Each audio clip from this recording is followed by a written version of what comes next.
Welcome to Inform TV. I'm Alan Repke, Alexandria, Minnesota. Today I'm finally going to get going on a very frustrating 24-hour period as I try to get 2 programs per week put out to our cable outlets in Minnesota and eastern North Dakota, and try to expand our programming to generate some advertising revenue so I can continue to do this, because I think I'm finally breaking through to the general public on all levels of our society of at least getting to the point, we need to at least think about what this guy is talking about. This guy who is condemned by all of the special interest groups, he makes a lot of interesting points. And I've told you here before, I am not a journalist. I never want to be a journalist. I despise journalists. I am a person of substance who has had great access to a lot of things in my life. Some very good things and some things not very good at all. But at the same time, real character building, as they say. And in a position that I firmly believe, as in my past life, can help a lot of people and address the issues of the day that must be addressed, that can no longer be kicked down the road. And people ask me, well, what do you want us to do when we're watching you? What I want you to do is I want you to think with me when you're listening to Inform TV. And I want you to see that I'm just not enlightening you, I'm energizing you to confront the establishment, to confront corporate America, to confront the political parties, the elected officials, all the people, Democrat and Republican, that are going to be on the ballot, from county commissioners to state legislators to congressmen to the Senate candidates. And see if we can't start addressing not just our environment, but the global environment.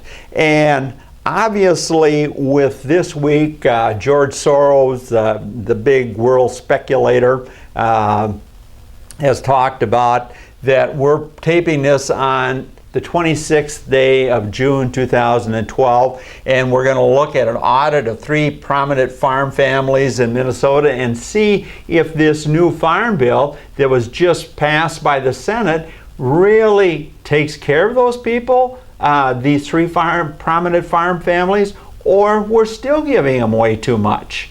And that's the question I put to the Secretary of Agriculture, and we'll get into that. I also glanced, if we're going to start solving some of our problems, we have to look at our candidates as well as our political parties. And I looked at some things on you Republicans' website this week that I thought were very alarming from a standpoint of people not getting involved with their candidates or with their party and party structure. And yet at the same time, we've heard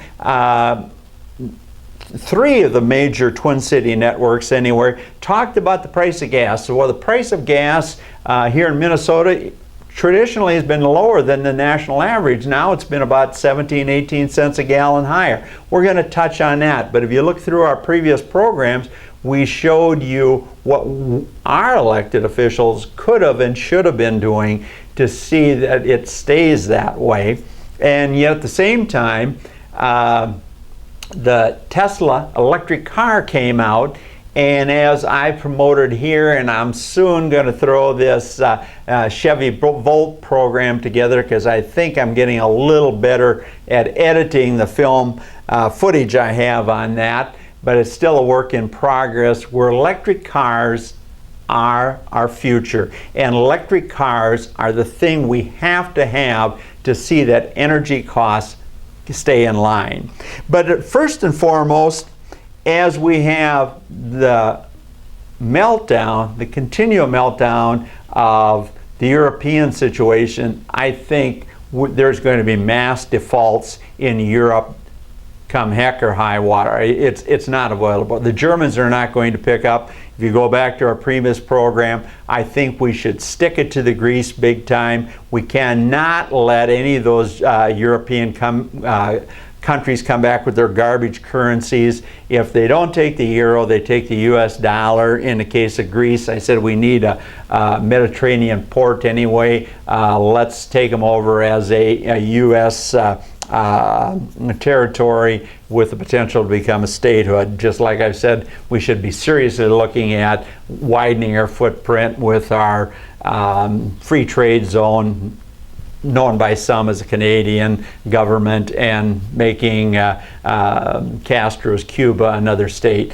With this uncertain world, and with us not being compensated by the rest of the world for defending it since World War II, we just have to widen our footprint, become energy independent, and have to show the world that if you're not going to take care, help to see that we can keep the world at peace, we're going to have to widen our footprints. I've never seen any difference between Canadians and Americans other than they have a phrase called and just laugh at us Americans, and they operate as a free trade zone of the Americas anyway. But anyway, one of the other things I looked at this week with all the uncertainty and in the news of some of the commentators, some of the economists are coming to the same conclusion I've come to a long time ago, that the Keynesian theory economics has failed us, and failed us miserably, and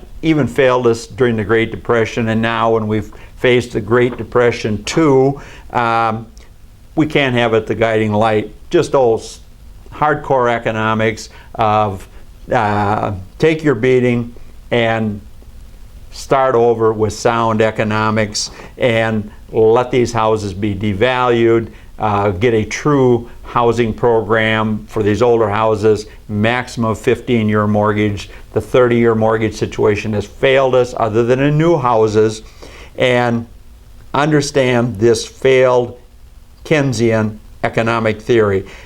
An economic theory stating that active government intervention in the marketplace and monetary policy is the best method of ensuring economic growth and stability. In reality, it's led to economic stupidity, not stability, and it's failed us miserably.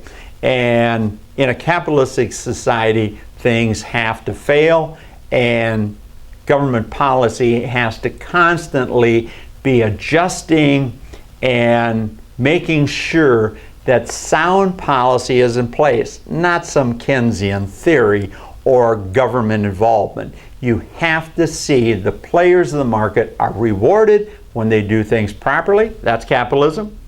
And they take a terrific beating when they don't. And that's capitalism too.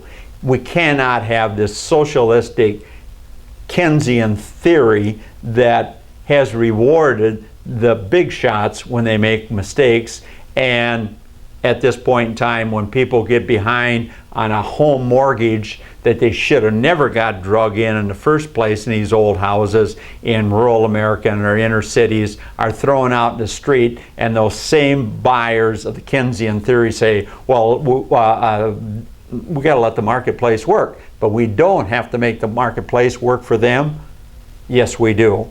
And it's time we get leaders in Congress to see that that's happened. But anyway, this week I called in to another press conference with the Secretary of Agriculture, and which I believe, if you listen to some of the tapes and comments that I listen to, really is in strictly campaign mode. And it's sad because a government body with government employees are not supposed to be a part of a campaign.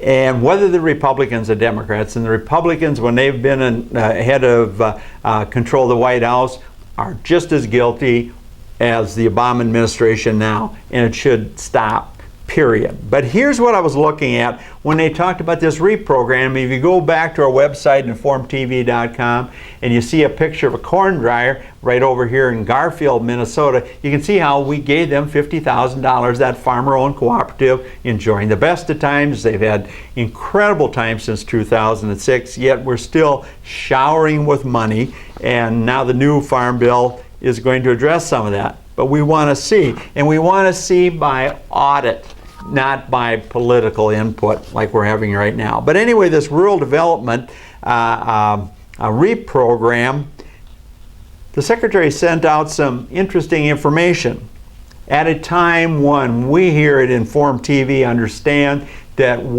we have to dramatically increase revenue, like the Democrats are saying, and we have to dramatically reduce spending, like the Republicans are saying. But there's no one other than Inform TV in the middle saying we have to see that both happens, or we're going to have extremely tough times ahead. But if we do let this cliff come and take our medicine, we'll be all right in the long term, and everybody will quickly get their act together, and hopefully we start electing some leaders to lead, and media once again becomes press, like Alan Repke's trying to restart here with Inform TV. But anyway, I went to the information the USDA sent out to me, and I find here in Clay County, Arkansas, you taxpayers, the budget shows we're $1.3 trillion short in 12. But we still somehow printed enough Bernanke bucks to give a loan to the Clay County Electric Cooperative to help finance a new 140-bed nursing home in Pocahontas, Arkansas. How can we be doing this, people? We have no money. The banks are flush with money. Why didn't the local banks fund it? And yet at the same time, in the Crow Wing Cooperative Power and Light Company in Minnesota here,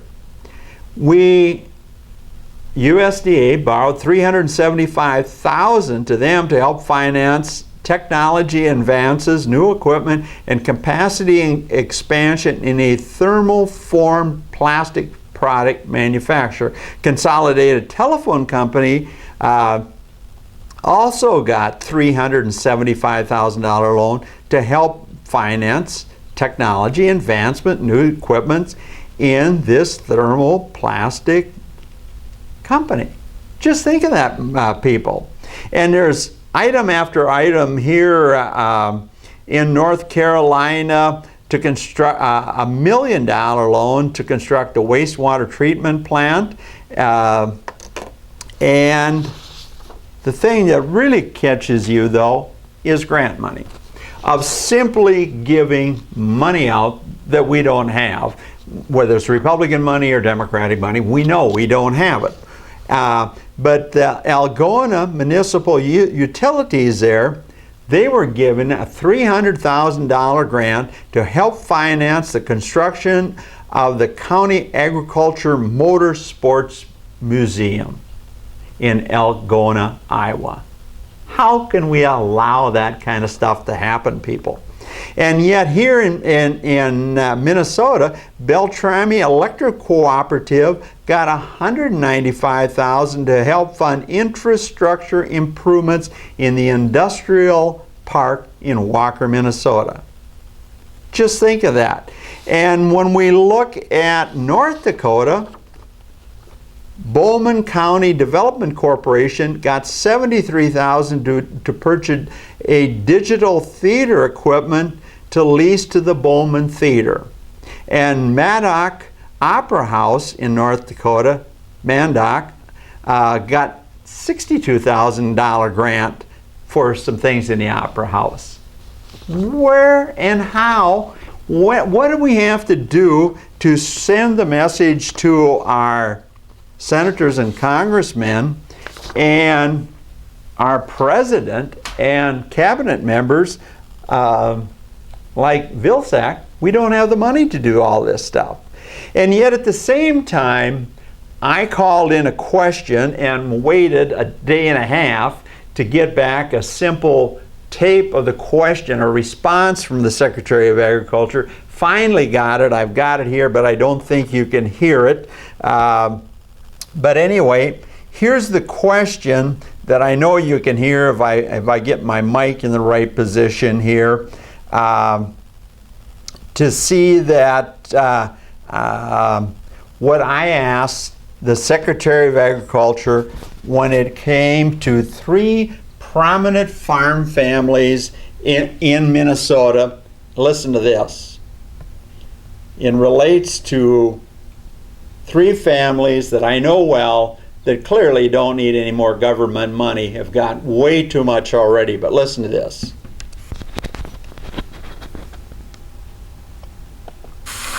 Yes, Mr. Secretary, 3 prominent Minnesota farm families, the Kramers, Stamers, and Melbergs, each received a $50,000 grant to buy a new corn dryer under this REAP program. And now with the passage of the Senate Farm Bill, my viewers of Informed TV are asking, does this new farm bill do enough to protect these farm families? And how would these 3 farm families that received these $50,000 grant and direct payments and subsidies, could you ask for an audit so we'd have a side-by-side comparison of 3 prominent families here in Minnesota of, are we doing enough to help these farm families, or maybe we're doing too much even under the new farm bill? Can you ask for that audit?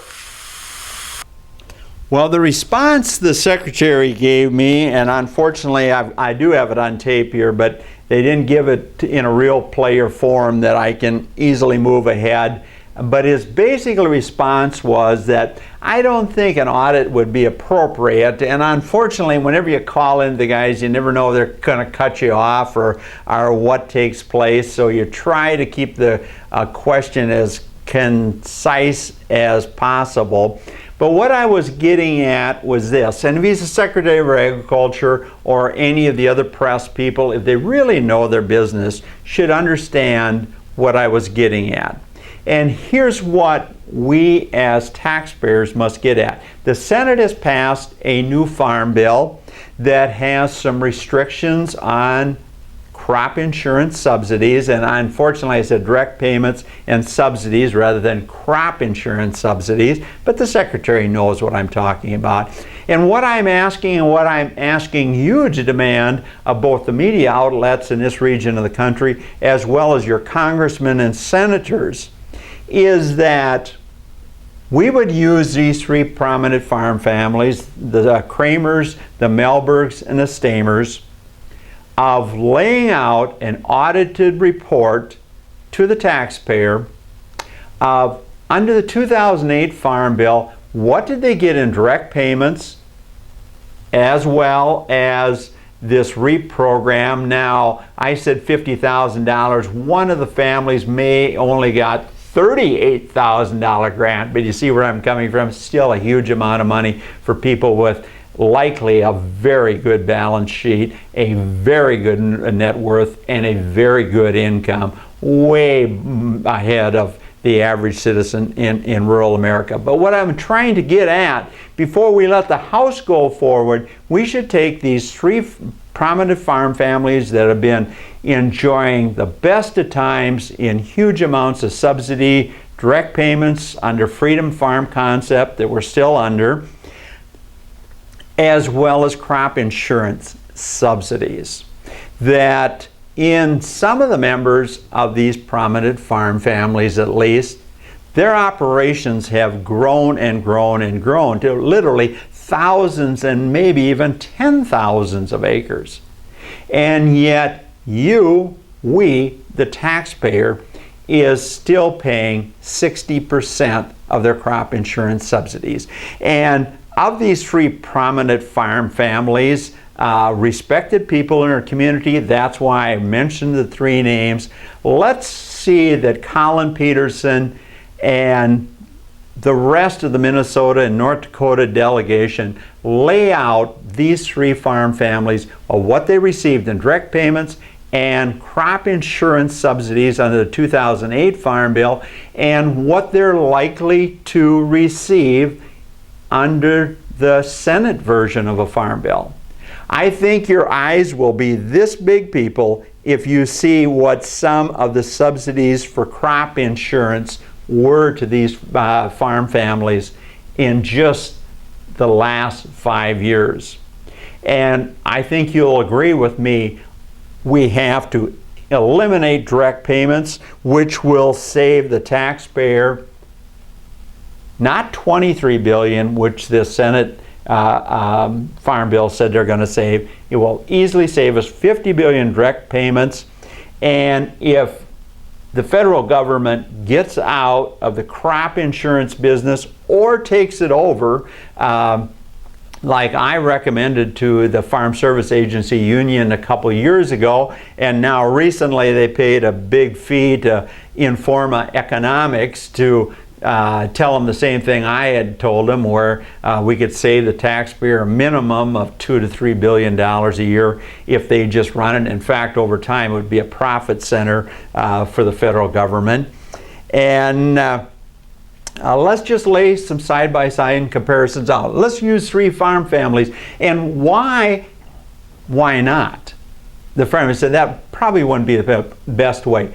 People, unless we audit government policy, we go nowhere.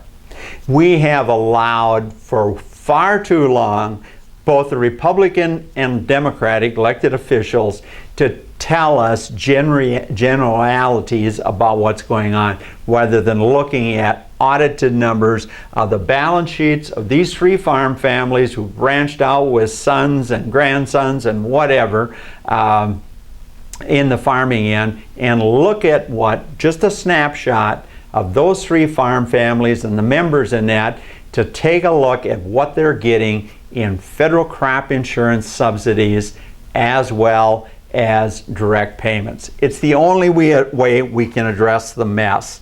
See that it gets done. Call your congressmen and senators and see that we get an audit of these family trees, these prominent, well-respected family trees in Minnesota, the Kramers, the Stamers, and the Melbergs. And let's see if these family trees have really become what Alan Repke has screamed for years. These family trees, are they still family trees that need what the 2012 Farm Bill provided and 2008 Farm Bill provided? Or have these family trees really become subsidy forests? And people, we as taxpayers, with all this debt and deficit, we have to see if we've allowed our congressmen and senators here in the good old upper Midwest to see that family trees have become subsidy forests, making incredible amounts of money, still getting incredible benefits from the government, when they should just enjoy their wealth and their prosperity and make some major cuts to government spending through people that don't need it. Now, the other thing that I put up here that I wanted to look at, if we're going to have true change and true competitive marketplace for this election this fall, whether Republican or hardcore middle people like myself, we have to see that the Republican Party gets their act together. And you know that I've talked here about the fact that our CEO, Klobuchar, has not done the job. She's been there 6 years right now, and I think the national average basis, you'll find out that a CEO stays 5 years. So it's not uncommon to say, Klobuchar, you haven't done the job. It's an economic disaster. You have no background in economics. It's time for you to go. Let's take a look at this Kurt Bills with an econ background and get somebody new in there. In fact, I've offered his campaign to come on and be part of the program here on Inform TV, but haven't heard anything on that of late. And yet at the same time, I looked at the Republican website, and when they list endorsed candidates, they don't even give Kurt Bills a listing.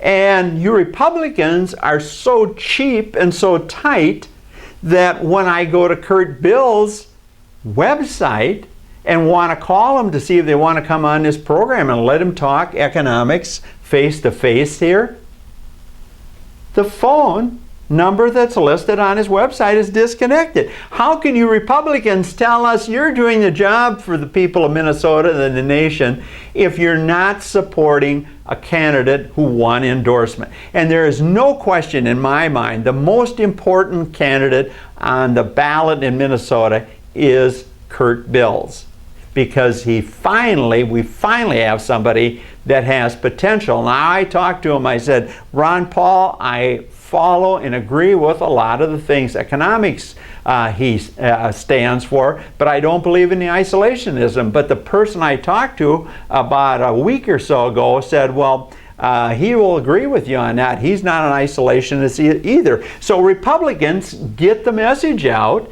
that he should come on Informed TV and be a part of understanding what's happening here. And we'll take a look at this guy, a serious look.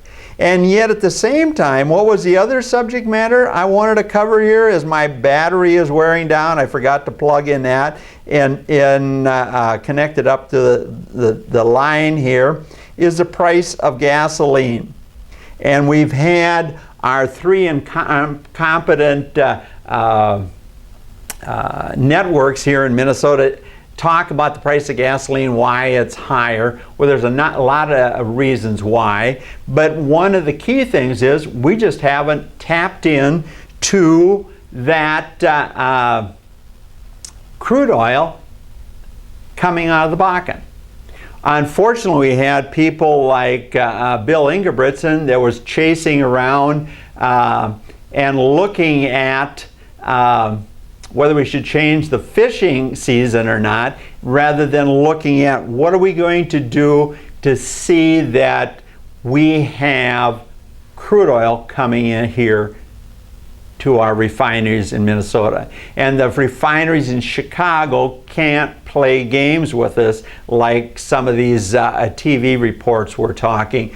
We have to see, people, that we're in an environment where people of substance, this Bakken crude, we should have been routing and making sure our pipelines that go across to Minnesota have been fully full, that the Mandan refinery of New Star, that I've got some information on, that probably should have done a program on, is bringing a full supply to Minneapolis rather than just keeping it up there in North Dakota to drill for more oil that suddenly, for at least a short period, was priced real close again to Oklahoma crude. Now suddenly, if my battery wouldn't have been dead here behind me, would show you crude oil in the Bakken was down to $66 a barrel today, people. About $13 per barrel cheaper than Oklahoma.